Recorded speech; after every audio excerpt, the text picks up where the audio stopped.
6।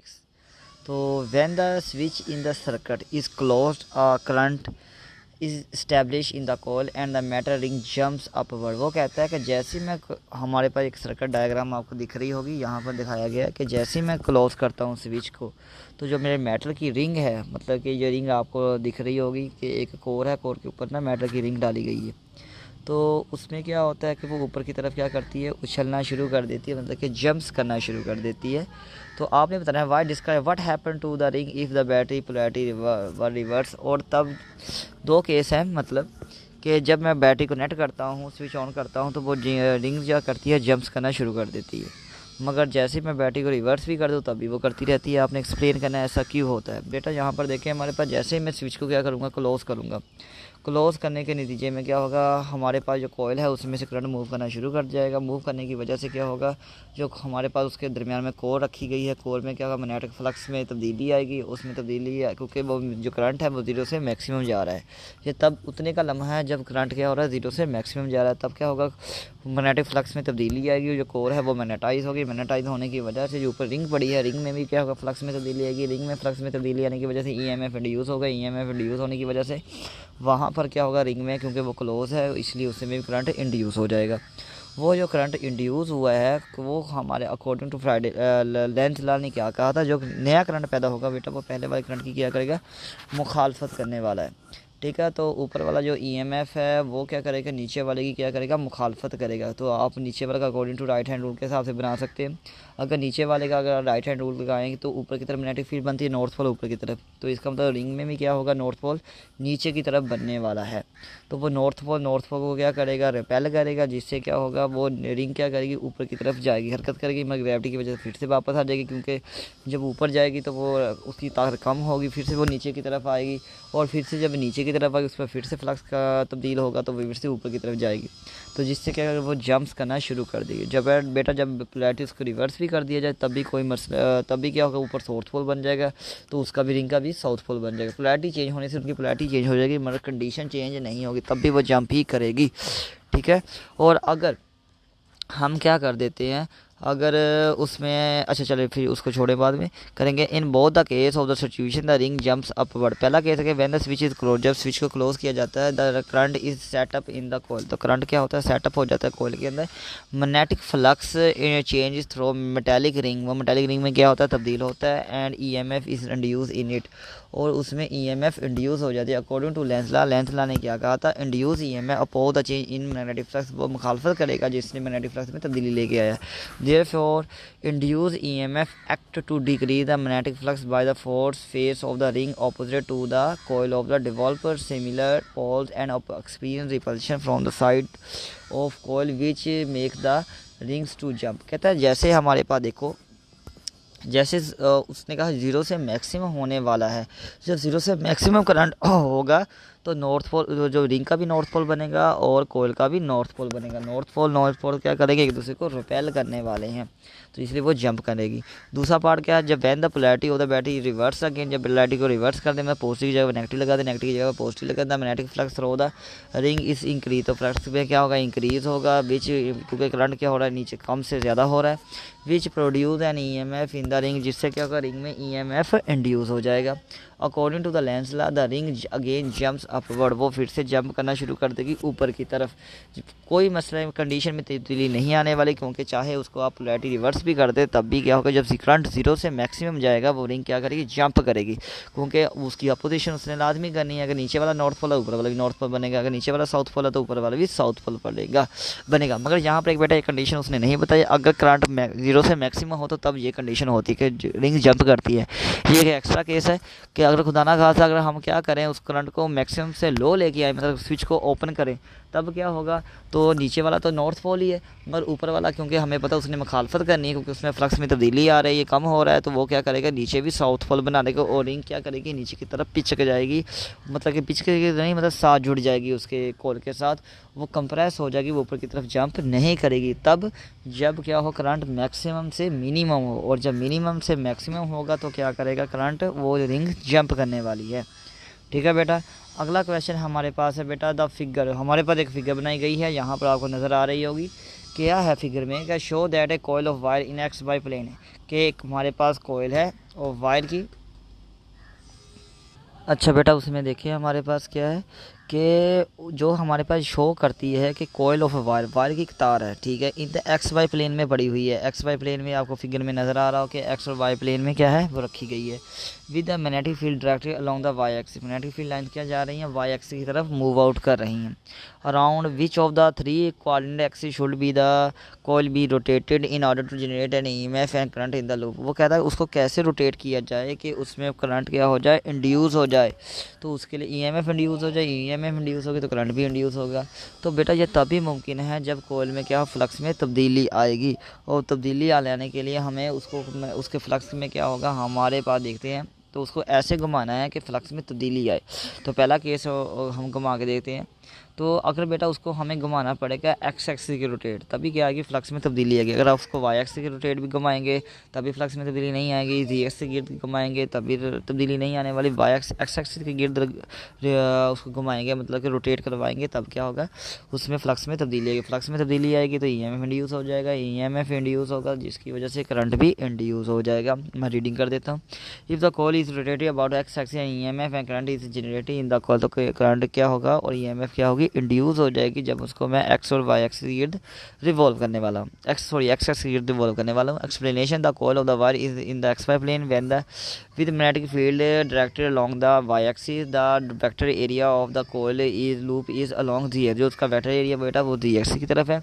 वो हम कैसे निकालते हैं, राइट हैंड रूल के लिहाज से। In order to generate the EMF in a current the coil, अगर हमने ईएमएफ और करंट पैदा करना है कॉइल में, it is rotated about X axis, उसको एक्स एक्सिस के गिर्द रोटेट करना पड़ेगा ताकि the flux change and the induce EMF and current. तो हमारे पास ईएमएफ का फार्मूला है number of turns del phi over del T.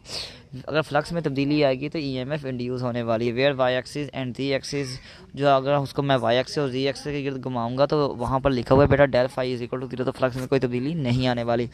Therefore no EMF and current are induced because the plane of coil is parallel to the magnetic field bar and all the time. वो क्योंकि वो उसके parallel ही रहने वाली, क्योंकि बेटा अभी मैं आपको तस्वीर तो बना के भेज नहीं सकता कि कैसे मैं घुमा रहा हूँ, क्योंकि वो सिर्फ अगर आपको ना समझ आई तो फिर मैं क्लास में आपको समझा दूंगा जब हमारी क्लासेस स्टार्ट होंगी, क्योंकि अभी सिर्फ इसकी रीडिंग ही देख लें। आगे देखिए हमारे पास बेटा क्वेश्चन नंबर 8 है, how would you position a flat loop of wire in a changing magnetic field so that there is no EMF induce in the loop. वो कहता है कि अगर मैं कोई फ्लैट लूप है वायर की उसको चेंजिंग मैग्नेटिक फील्ड के अंदर रख दूं तो आपने उसको ऐसे रखना है कि उसके अंदर ना कि ईएमएफ इंड्यूस ही ना हो। अब देखें बेटा यहाँ पर एक सिचुएशन है कि मैग्नेटिक फ्लक्स चेंज हो रहा है, मैग्नेटिक फील्ड चेंज हो रही है, मतलब करंट नहीं पैदा होना चाहिए। अब आपने उसको कैसे क्या काम करेंगे उसके साथ, कैसी सिचुएशन बनाएंगे कि वो फ्लक्स तब्दीली मैग्नेटिक फील्ड तब्दील भी हो रही है और आपने उसको ऐसे रखना है, पोजीशन उसकी लूप की ऐसे रखना है कि उसमें ईएमएफ ना इंड्यूस हो। तो यहाँ पर देखते हैं हमारे पास तब ये तभी मुमकिन है अगर उसका एरिया और मैग्नेटिक फील्ड के दरमियान क्या हो, एंगल 90 हो जाए। क्योंकि 90 होगा तो क्या फ्लक्स में चाहे जितनी मर्जी तब्दीली आ जाए, क्योंकि वह फ्लक्स में जब तब्दीली आएगी तो एंगल क्योंकि 90 है तो वो क्या हो जाएगा, टोटल ओवरऑल वैल्यू क्या हो जाएगी, 0 हो जाएगी। देखते हैं when the plane of a flat loop wire is parallel to the changing magnetic field, मतलब कि उसका जो प्लेन है वो क्या रखना है, हमने उसको पैरेलल रखना है टू द मैग्नेटिक फील्ड, मतलब कि उसको ना खड़मा सीधा करके रखना है ताकि ना वो सारा का सारा फ्लक्स उसमें से गुजरे। क्योंकि जैसे मैंने क्लास में बना के दिखाया था जब मोटर की जो लूप होता था हम सीधा खड़ा करते थे तो फ्लक्स क्या हो जाता था हमारे पास प्लेन, उसका जो प्लेन है वो पैरेलल होता था मैग्नेटिक फील्ड के लाइंस के। और no change in flux occur across the loop, so magnetic flux through the loop is 0 and hence no EMF is induce in the loop. तो फार्मूला है phi is equal B dot A, B dot खत्म हो गया तो B ए cos theta, कोस 90 हो गया। तो जहाँ पर हमारे पास कोस एरिया 90 हो गया एरिया वेक्टर एरिया के दरमियान, तो जिसकी वजह से बेटा हमारे पास ये बेटा जो हमारे पास एरिया लिखा है ये गया हमारे पास ऊपर क्वेश्चन में देखा हुआ था प्लेन और इस पैरेलल, प्लेन को क्या रखा है हमने पैरेलल रखा है। और हमारे पास प्लेन को जब पैरेलल रखेंगे तो यहाँ पर बेटा टॉर्क की बात नहीं हो रही, फ्लक्स की बात हो रही है, करंट की इंड्यूस करने की बात हो रही है। तो ईएमएफ इंड्यूस नहीं होने वाला जब उसको पैरेलल रखेंगे, पैरेलल रखें, प्लेन को पैरेलल रखना है और उसका वेक्टर एरिया क्या होगा 90 के एंगल पर। कोस 90 0 हो गया, 0 से कोई भी चीज़ मल्टीप्लाई हो जाए वो सारा का सारा 0 हो जाता है। फ्लक्स अगर तो EMF is equal to N number of number of turns del phi of del T, जब फाई ही ज़ीरो हो गया सब कुछ क्या हो गया, ज़ीरो का ज़ीरो हो गया। आगे है बेटा हमारे पास क्वेश्चन है नेक्स्ट वाला है 12.9 in a certain region in the earth का कोई इलाका है हमारे पास magnetic field point vertically downward, यहाँ मैग्नेटिक फील्ड क्या है डाउनवर्ड, यहाँ पर क्रॉस लगाया गया है, पिक्चर में आपको दिख रहा है, नज़र आ रहा होगा। When the plane flies due north, वो नॉर्थ की तरफ जा रहा है, तो which wing is positive charge, आपने बताना है कौन सा उसका विंग क्या होगा पॉजिटिवली चार्ज होने वाला। अच्छा चले हैं बेटा मैं इसकी एक्सप्लेनेशन में बस समझाता हूँ। देखिए क्योंकि वो प्लेन किस सिमत में जा रहा है, नॉर्थ की सिमत जा रहा है, हमारे लेफ़्ट साइड में क्या है वेस्ट है और राइट साइड में क्या है ईस्ट है और नीचे क्या है साउथ है। जब वो वेस्ट की तरफ जा रहा है, सॉरी नॉर्थ की तरफ जा रहा है, तो अपना राइट हैंड रखें, जो हमारी फिंगर्स होंगी उसको क्या करें मैग्नेटिक फील्ड के अंदर की तरफ रखें, अंगूठा मेरी आपका जो अंगूठा होगा बेटा उसको नॉर्थ की तरफ रखें, तो आपकी हथेली है वो वेस्ट की तरफ है, तो वेस्ट की तरफ क्या लगने वाली है, उस पर फोर्स लगने वाली है। तो यहाँ पर एक्सप्लेनेशन भी देख लेते हैं। West wing is positively charge, the magnetic force on the moving post charge in magnetic field, उसका फार्मूला बेटा ये है हमारे पास F=q v×b। The magnetic flux force act right angle to velocity, क्योंकि मैग्नेटिक फोर्स क्या होता है एक्ट करती है राइट एंगल, वेलोसिटी के साथ उसका क्या एंगल है 90 का, क्योंकि मैग्नेटिक फोर्स क्या नीचे की तरफ है। वो मैग्नेटिक फोर्स का हमेशा बेटा जो फार्मूला होता है वेलोसिटी के साथ, वो हाँ वो क्वेश्चन में नज़र आ रहा है, वो हमेशा 90 के एंगल पर होता है इन डायरेक्शन ऑफ नॉर्थ, वो नॉर्थ की तरफ लग रही है क्योंकि वो वेलोसिटी क्या हो रही है, वो नॉर्थ की तरफ जा रहा है। Airplane flies and B is the vertically directed downward, the velocity उसकी मैग्नेटिक फील्ड की है वो डाउनवर्ड है। Then the by right hand rule the direction of the force is toward west, वो वेस्ट की तरफ है, hence the left wing tip to directed toward west is positively charge, उस पर पॉजिटिव चार्ज आ जाएगा। अगला क्वेश्चन है बेटा very very very important, show that EMF जो इंड्यूस ईएमएफ का फार्मूला और del phi of del t का फार्मूला के यूनिट क्या होते हैं, सेम होते हैं। आपको एक्सप्लेन किया नीचे नज़र आ रहा होगा, मैं वैसे एक्सप्लेन कर देता हूँ। लेफ्ट हैंड साइड देखते हैं, since epsilon is equal to जो हमारे पास ईएमएफ होती है वो वर्क ओवर चार्ज होती है, वर्क का यूनिट क्या होता है जॉल और चार्ज का यूनिट कूलम होता है, तो जॉल ओवर कूलम क्या होता है वोल्ट होता है। तो राइट हैंड साइड देखें del phi over del t, del phi का मतलब क्या होता है वीवर, वीवर बेटा बराबर होता है न्यूटन मीटर और टाइम किसके बराबर होता है सेकंड, तो न्यूटन मीटर और वीवर क्या होता है न्यूटन मीटर पर एरिया होता है, एरिया नीचे चला गया। और बेटा जो एरिया है हमारे पास, एक चीज़ आप जहाँ पर नोट करें, यहाँ पर बेटा थर्ड बार में देखें वहाँ पर लिखा गया area is equal to C over second, मतलब कि कूलम ओवर सेकंड के बराबर होता है। वैल्यू पुट करें, सेकंड से सेकंड कट गया और न्यूटन मीटर ओवर कूलम आ गया। न्यूटन मीटर किसके बराबर है जॉल के over coulomb, joule over coulomb किसके बराबर हो गया वोल्ट, तो दोनों की यूनिट क्या है सेम है, तो ये साबित हो गया। अगला क्वेश्चन देखें, when an electric motor such as electric D is being used does it also act as generator, क्या उसको जनरेटर के तौर पर काम करवाया जा सकता है। अगर हमारे पास कोई इलेक्ट्रिक मोटर है उसको मतलब कि जनरेटर बना सकते हैं, if so what is the consequence of this, तो हमें क्या क्या तब्दीलियाँ करना पड़ेगी बेटा।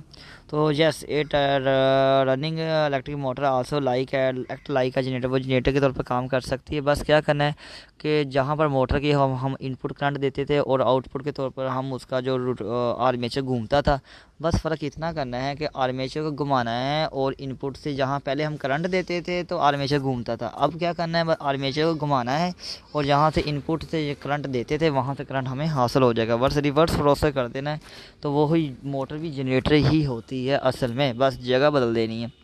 जहाँ से हम इनपुट देते थे आउटपुट मिलती थी, वहाँ बस आउटपुट देना है, वहाँ से अब जहाँ आउटपुट देनी है वहाँ इनपुट देने, और जहाँ इनपुट देते थे वहाँ से आउटपुट मिल जाएगी, बस जगह चेंज कर दी, इनपुट की जगह आउटपुट कर देनी है, आउटपुट की जगह इनपुट कर देनी है।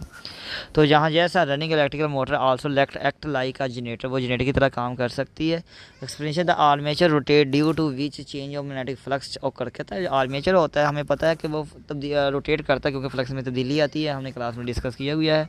And induce EMF called back EMF of motor is generated, और जब मोटर रोटेट करेगी क्योंकि उसके अंदर तार है कोयल में क्या होगा करंट में तब्दीली आने वाली है, फ्लक्स में तब्दीली आने वाली है, तो ईएमएफ इंड्यूस हो जाएगा। ईएमएफ इंड्यूस होने की वजह से एक नया इंड्यूस करंट पैदा होने वाला है, वो उसको दूसरा नाम बेटा होता है बैक ईएमएफ भी होता है। बैक ईएमएफ जो नया ईएमएफ पैदा होने वाला है उसको बैक ईएमएफ भी कहते हैं।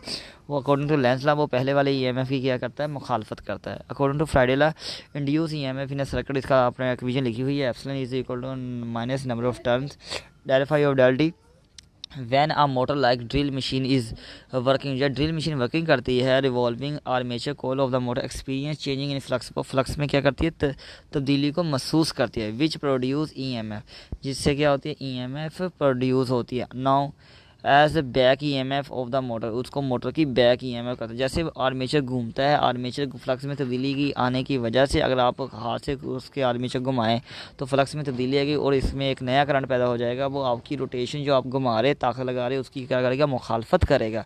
ऐसा ड्रिल मशीन और motor is also like operator like a generator whose generated EMF is known as back EMF, उसको बैक ईएमएफ कहते हैं।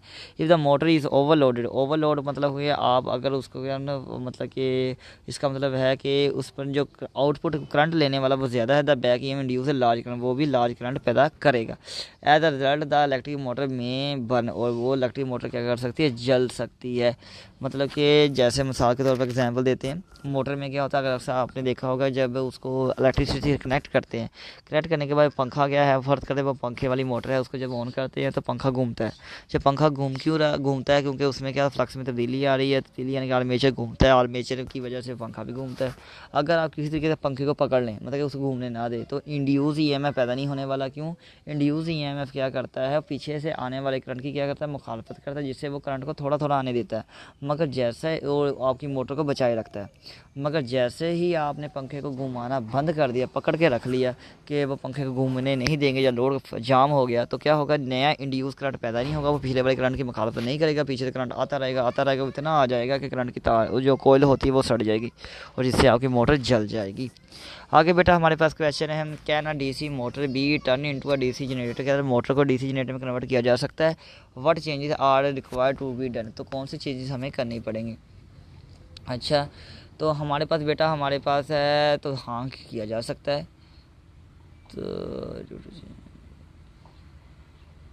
हाँ जी, जैसे बेटा कि कहना डीसी मोटर भी turning into a DC generator, उसको डीसी जनरेटर में कन्वर्ट किया जा सकता है। Which change are required to be done, हमें कौन कौन सी तब्दीलियाँ करनी पड़ेगी, जो बेटा मैंने पहले ही बताया। इनपुट की जगह आउटपुट लगा दें, आउटपुट की जगह इनपुट तो बेटा इसका आंसर देखिए yes, a DC motor can be converted to a DC generator. Step for the following steps are taken. Armature of the coil of the motor is to be coupled with some rotating body, मतलब उसको किसी चीज़ के साथ जोड़ते जो rotate करने वाला, बस आपने उसका आर्मेचर को घुमाना है। आप किसी भी तरीके से उसको घुमा सकते हैं, पानी की मदद से या फिर स्टीम की मदद से या हवा की मदद से। आपने देखा होगा सर राह में पंखे लगे होते हैं, जब हवा चलती है वो घूमती हैं, तो वो आर्मेचर जब उसका घूमेगा तो जिससे क्या होगा, फ्लक्स में तब्दीली आएगी, फ्लक्स में तब्दीली उसका आर्मेचर घूमेगा, उसमें मैग्नेट पहले से लगे हुए होंगे और फ्लक्स में तब्दीली आएगी और जिससे करंट क्या हो जाएगा, इंड्यूस हो जाएगा।